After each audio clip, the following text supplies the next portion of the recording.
In this section, you'll be stepping into the shoes of the client company's system engineer for a bit and learning how to set up accounts for the people who will use the forms in the solution and add live reference data to the solution. Let's assume that Mira Jansen is the name of the fictitious employee who's responsible for deploying and managing your mobile workflow solution for other fictitious employees of the fictitious Rocky Jupiter company. You have given her the URL to the Rocky Jupiter production cloud that you requested for your client from Mobilengine. The Mobilengine admins have set her up as a developer-level user on the Rocky Jupiter back-office website so she can manage the workflow solution that you created for Rocky Jupiter. When her account's set up on the back-office site, she is ready to receive the compiled solution. To turn the compiled solution into a functional workflow solution, she needs to 1. Set up user accounts for the people who will use the forms in the solution. 2. Add live reference data to the solution. 3. Publish the solution and deploy the forms to the relevant users.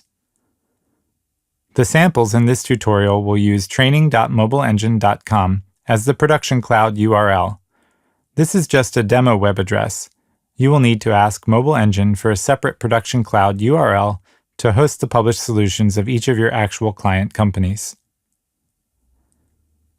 It's the system engineer's job to make sure that there is an account on the production cloud for every real-life user. The admin can, in theory, go ahead and create the necessary accounts one by one.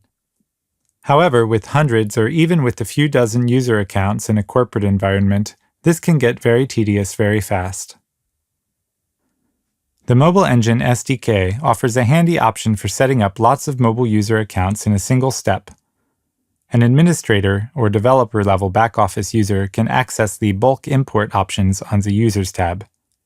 In the user import dialog that pops up when she clicks the bulk import option, Mira Jansen can first download an Excel template for the new user accounts. The template spreadsheet behind the download template link has 9 columns, of which 4 are required for mobile users.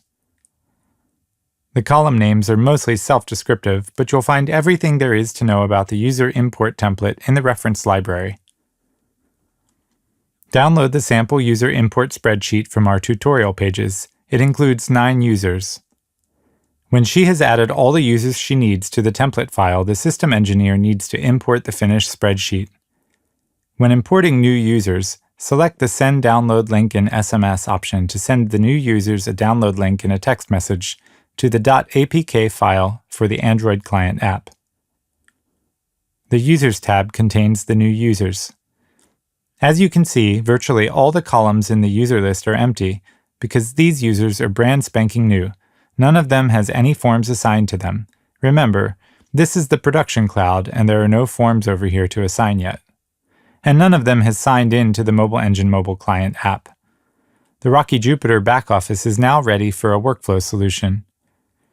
When she receives the compiled solution from you, the system engineer needs to add the actual real-life reference data that the solution will work with.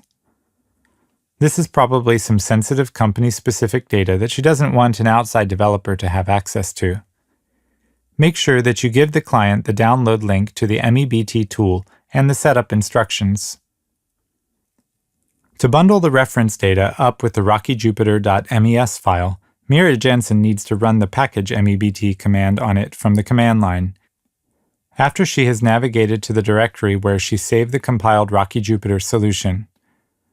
The Excel spreadsheet with the worksheets that correspond to all the necessary reference tables for the solution is optional, since not every workflow solution will use reference data, and sometimes the forms in a solution change and need republishing while the reference data stays the same.